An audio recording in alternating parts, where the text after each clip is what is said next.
என்ன இறங்கியது. அல்லாஹ்வுடைய தூதரை பார்த்து உமர் பின் கத்தாபுக்கு பேச முடியல. ஒரு நாள் அவருடைய கண் பேச ஆரம்பித்தது. கண்ணிலிருந்து கண் கலங்கி கண்ணீர் ஓடுது. ஏன்? ரசூலுல்லாஹ்வை பார்த்து என்னத்தான் நடந்தது? பெருமானார் இப்பதான் எழும்பி உட்கார்ந்தார்கள்.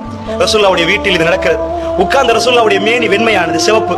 அல்லாஹ்வுடைய தூதருடைய மேனியில ஈச்சமர கயிறால் செய்யப்பட்ட அந்த கட்டிலுடைய அச்சு நிக்குது. வேற எதுவுமே நடக்கல. ரசூலுல்லாஹ் தூங்கி எழும்பினார்கள்.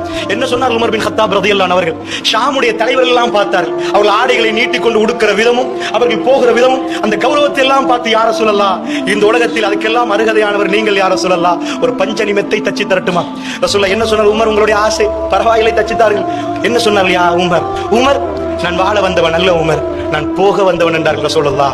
நான் போக வந்தவன் என்றார்கள். அல்லாஹ்வுடைய நல்லடியார்களே, அல்லாஹ் ரப்பல் இஸ்ஸத் உஹது மலை அளவுக்கு என்னிடம் தங்கத்தால் அந்த மலையை தங்கமாக்கி தந்தால் ஜிப்ரீல் அலைஹிஸ்ஸலாம் கேட்டார்கள், தங்கமாக்கி தரட்டுமா யா ரசூலல்லாஹ்? அல்லாஹ் கேட்கிறார். அப்படி வேணாம் என்றால் தங்கமாக்கி தந்தாலும் 3 நாட்கள் என்னிடம் அது இருப்பதை விரும்ப மாட்டேன் என்று சொல்லி வாயால் சொல்லவில்லை. ரசூலுல்லாஹ் மரணிப்பதற்கு சனிக்கிழமையா ஞாயிற்றுக்கிழமையா ஹதீஸில் சர்ச்சை இருக்கிறது. என்ன சொன்னால? ஆயிஷா வீட்டில் அதையும் அல்லாஹ்விடம் கொடுக்கணும், எல்லாத்தையும் கொடுத்து விட்டு